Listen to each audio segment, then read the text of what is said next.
Our kids are truth tellers. And you can't get around the fact that sometimes the truth hurts. So Dr. Crone has an alternative for us. She's going to share with us what to say when the truth hurts.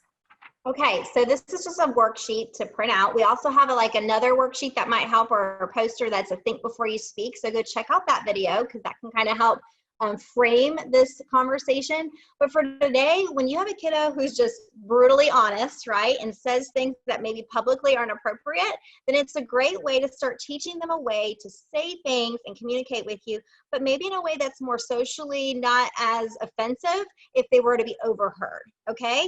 And so that doesn't mean like in your home or in your conversations that are intimate and private with your kids that they can't be brutally honest with you about what they're seeing or feeling or smelling or eating.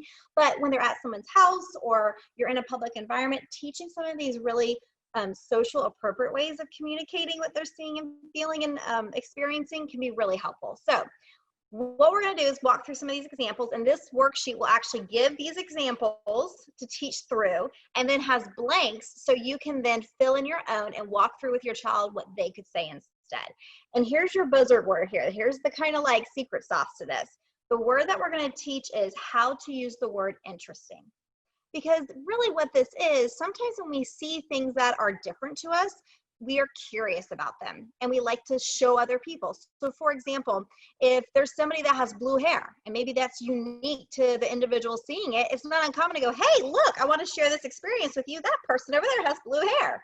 But saying that might be offensive in the way they're doing it. And so teaching our kids to say things like, hey, look, their hair is interesting, right? Is a less offensive way if someone was to overhear that. The same thing with, hey, if someone was to say, hey, I don't like those shoes over there. Well, maybe instead of having the don't like, we're also teaching again when we're trying to share information. Hey, mom, I really want you to experience what I'm experiencing and share this with you. But what I'm going to do is I'm going to make sure I'm putting that word interesting in there instead of having those words.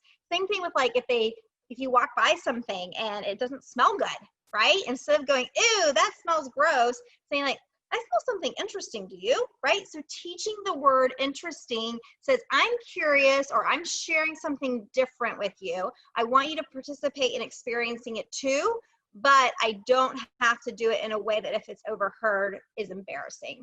Same thing with like eating something at someone's house. They might say, this taste, teach them to say like, this tastes interesting versus like, I hate this, So anyway, these are just a few tips. There's blanks there for you to walk through with your kids. Teach them how to use the word interesting so they can continue to communicate their thoughts to you, but also making sure that when that truth that they're sharing might hurt someone else's feelings, we can do it in a way that is a little bit more kind and socially sensitive. So there you go. Quick tip.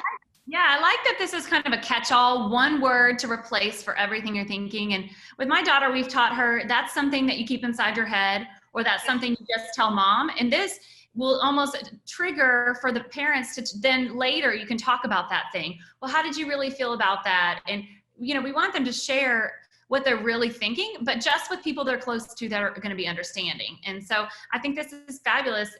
And don't forget to print this out. Have a sunny day. Bye.